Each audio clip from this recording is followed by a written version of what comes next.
Hey guys, it's Sim Queen, and today I am doing another speed build for my save file in Newcrest. So I have done two other builds. I did a starter home and then a smaller family home, and then this one is going to be a bit of a larger family home. It's not huge, but definitely the biggest one I've done so far out of the three. I am now four builds into the save file, and I'm having so much fun. This is my favorite world to build in, just because I love that it's a clean slate. You can do whatever you want. You can go with any theme you want to do. And for me, it is suburban all the way. I'm toying with the idea of doing some modern homes just because I do enjoy doing them and I want to have modern homes available. I just don't know if I want them in Newcrest. And I can't think of another world where they would be suitable other than Oasis Springs. I did a neighborhood there that was like mid-century modern. So I don't know, you guys should let me know what you think. Should I do an area of Newcrest that is modern homes? I definitely want some feedback on that. Or if you guys have another idea for where I could put modern homes, like in another world, that would be great. I know that I'm going to do one in San Myshuno, but other than that, I haven't really decided what I want to do for this neighborhood. To do all of them suburban, that's probably going to be a lot. Not that I mind, because I have a whole Pinterest board just full of suburban homes. And I'm not going to ever be able to build them all. There's so many of them, but I don't have a problem with building all suburban. I just feel like I should maybe put some variety in this neighborhood, but let me know what you guys think. Should I do some modern homes, like a little neighborhood in Newcrest, or should I save them for another world? And if so, which world do you think they would be suited for? So on to the house. This one is a 3-bedroom, 2-bathroom, and the outside, like I said, this is inspired by a picture I found on Pinterest. So what I normally do is build the outside according to the picture, or at least the front of the house according to the picture, and then usually the backyard and the floor plan is all me. I just kind of make up whatever I think would look good, and that's what I did for this one. I don't know if I cut out the floor plan or not. I tried several times. You'll see me with the stairs, messing around with that. It was hard. I didn't know where to put those stairs, and finally I do end up finding a good enough place for them, but it wasn't easy at all. I may cut out the entire floor plan. I can't remember. Sometimes the floor plans are just painful to watch. I usually end up doing at least 2 different designs before I actually choose one. So yeah, it's a bit of a process. Also, one thing I forgot, someone actually commented on my Newcrest starter, the last build, and said they mentioned the laundry pack. And I forgot, when I started the save file, I said I wanted to put laundry in every single home, and I have not been doing that. So I'm going to be doing it going forward, just because to download the save file, you have to have all the packs anyway. So I feel like I might as well use the laundry pack. There's no restrictions here, so I should be using them. It's realistic anyway. Every home has some kind of laundry facility, I guess, unless you go to the laundromat. I was thinking of actually building a laundromat, but I would never, ever take my sim to a laundromat, just because it would be so much effort, and like a loading screen just to go wash a load of clothes. I don't know. I like the idea of building one just because it's a cute idea. I might do one in San Myshuno, but just because apartments, that's kind of where you may not have a laundry room.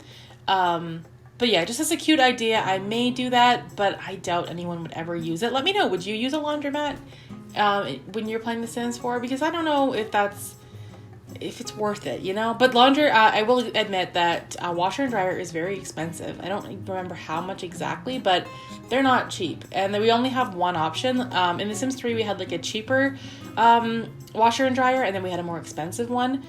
We do have the wash bucket though, and we have the clothesline, so I could always include those in my builds as well. But yes, I do add laundry to this build, and I'm hoping I'm going to remember to do it going forward as well. And here I'm just playing around with like what color I wanted everything to be. The doors were not matching. I realized that drives me crazy when the colors of the doors don't match throughout the home, or like even the archways, they have to match. That's like a must. So I went through and made sure they all matched. And now I'm just doing some of the landscaping. Lately I've been trying to finish the landscaping before I do the inside of the house.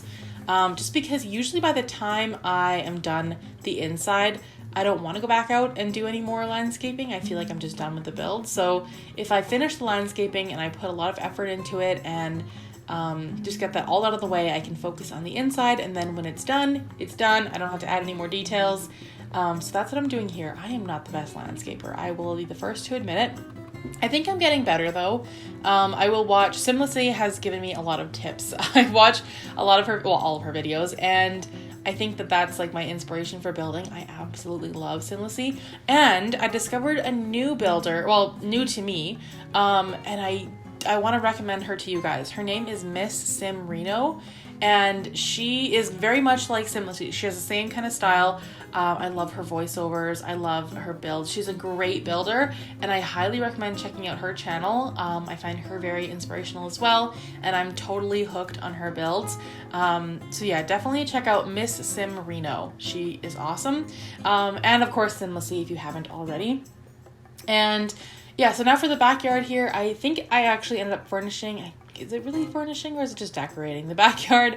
I think I do that at the end, and there is some landscaping at the end for this as well. Sometimes I just don't know what to do for the backyard, and I save it till the end.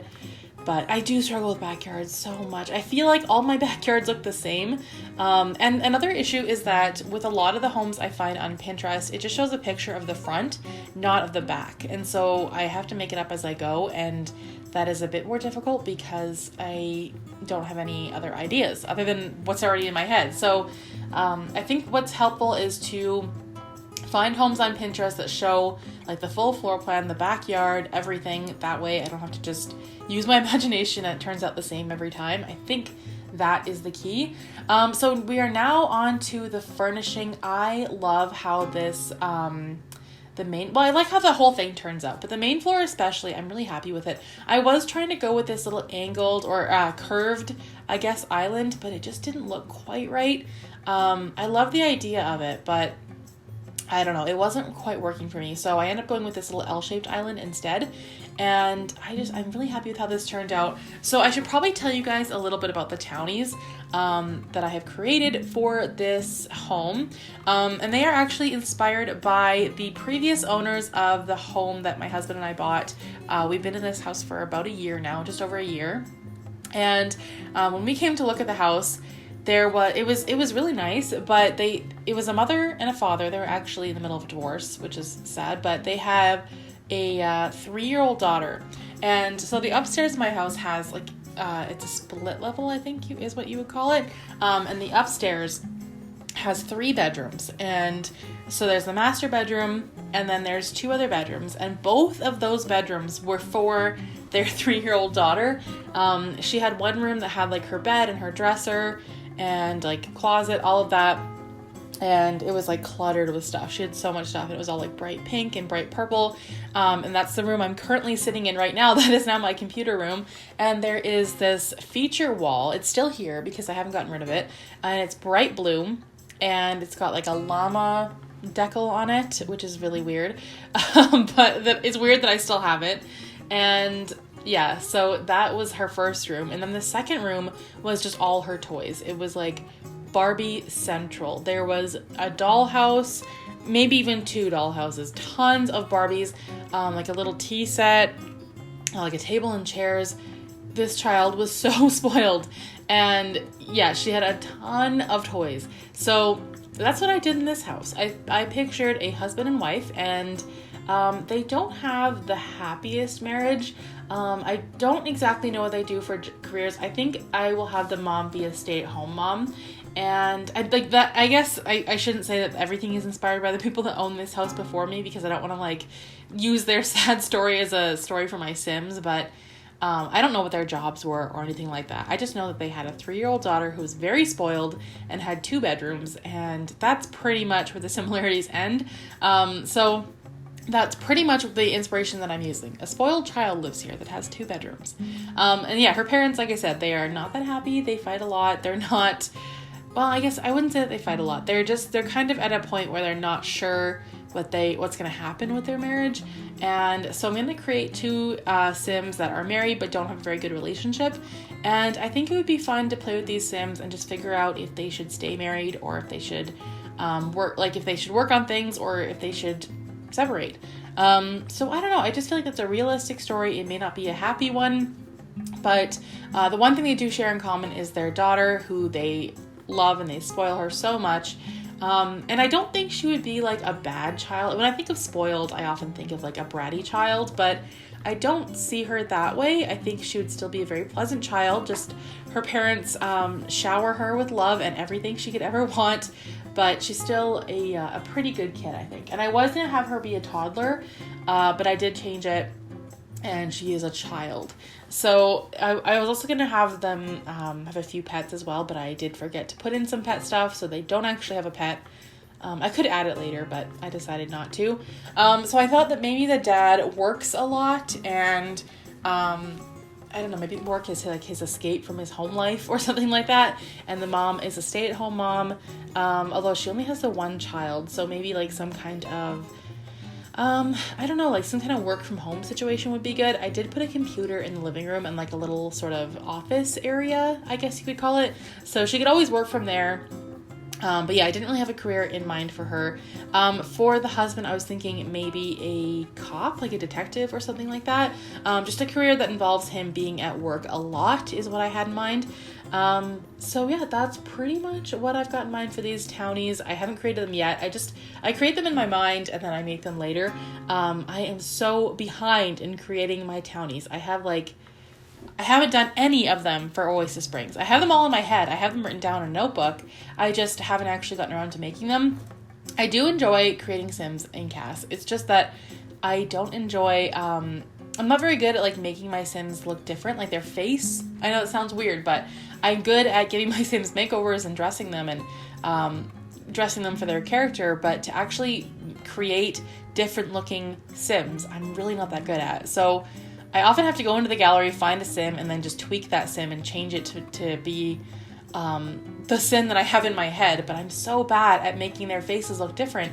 I find they all look the same. So that is my struggle. I am not, like, I love building, but I'm not big into CAS just because I don't think I'm very good at it.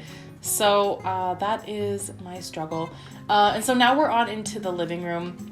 It's a little bit cluttered. I did put a guitar next to the TV because I thought maybe the dad liked to play guitar. And I went into debug. I love using debug items, but it takes so long to go through the items. So I did put a remote on the table, and then I was going to use a couple other items. I don't know if I did end up doing that or not, but it just took forever to get through that catalog, so I just stopped. I stopped using debug stuff. Someone did actually comment, which is very helpful, in the last part, or my last build, a mod that helps to sort through the catalog better. I haven't downloaded it yet, but I am going to 100% because that is going to be really helpful. I do want to start using more debug stuff in my builds because it just adds more character and more detail, and I love the way it looks. It's just the only thing holding me back is how long it takes to get through it all, and you just scroll and scroll and scroll, and I find that it just makes my builds take even longer, and it's not very fun to watch. So that's kind of where I'm sort of hung up on that. But now we're on into the parents' bedroom. So I went for like a blue theme. I often do blue bedrooms. I'm not sure why, but I thought it looked nice, so that's what we did. And then there's a bathroom upstairs, and then of course the little girl's 2 bedrooms. And I mean, they're smaller rooms, to be fair, but yeah, she does have 2 bedrooms all to herself, all the toys she could imagine. But it was fun building a little playroom. I don't often do that, so I did enjoy having just a room where I could go wild with a bunch of kid stuff. I thought it was super fun. And then I think that is pretty much... Oh, this is where I had to... I think at some point I had the laundry. I think at the end, or did I already do it? There's like a little bit of a mud room downstairs, and I did add the laundry over there. And I was going to put a clothesline, but I decided not to. I will do that now and then, but I don't know. Clotheslines for me are not that common. Where I live, it's actually against not against the law, but against like the bylaw to have a clothesline. And I don't know why. It's not against the bylaw if you moved in and it was already there, but you can't put one up, which is so weird. It's very weird to me. But yeah, where I live, you're not supposed to have clotheslines. And a few people do because they were up before the bylaw came into place. So very weird law, but that's how it goes. So here is a little girl's bedroom. I don't have a name for her yet. I was thinking Kelsey. I don't know why. It just kind of came to me when I was building. And that's pretty much how it goes for me. So this is her bedroom. Very like cutesy. I think it turned out really nice. And it's a pretty small bedroom. So that's kind of why I chose to put her bed in this one and then her toys in the other one. I thought it just made more sense. And I don't actually think that her parents will have more kids. So she probably will have this playroom all to herself for a very long time. So yeah, now we're on into the playroom. I loved being able to put down all these items. There's so many different things. I did put a violin in her bedroom as well. Yeah, that castle, like things all over the walls. It was really fun. I love the way it turned out. I think it looks really cute. It looks good in the screenshots. I was going to put this sort of, I don't know what it is, like the puppet thing. I was going to put that down, but then I realized it's just too big. And the hamster cage or the rat cage or whatever that is, the rodent cage, I never, ever, ever use that. For me, it's glitchy in my game, so that's why I don't use it. But, I mean, to place it down as a decoration or just as a, I don't know, just something in the bedroom, I think looks kind of cool. So I did put that down. I need to use that more often. And I haven't used it in a really long time because it glitched out so bad in my 100 baby challenge that I wasn't even able to play it for a while. It really messed up the household. So I do need to try it again and give it another chance. But I've been scarred by the rodent cage. So now we're on into the backyard. I did put a barbecue, a swing set, of course, because this child is spoiled. She definitely needs some stuff for outside as well as inside. So I put some monkey bars, swing set. I was going to do a hot tub, but I couldn't find a place to put it. But yeah, mostly just filled up with some more landscaping. It's a pretty small backyard, but I think it works. It's mostly for their daughter to enjoy. They've got like the kiddie pool, everything she could ever want. So that's pretty much it for the build. You can download this house on the gallery. My origin ID is SimQueen1992. If you guys enjoyed this speed build, please give it a thumbs up, comment down below, and I will see you guys in the next video. Thanks for watching.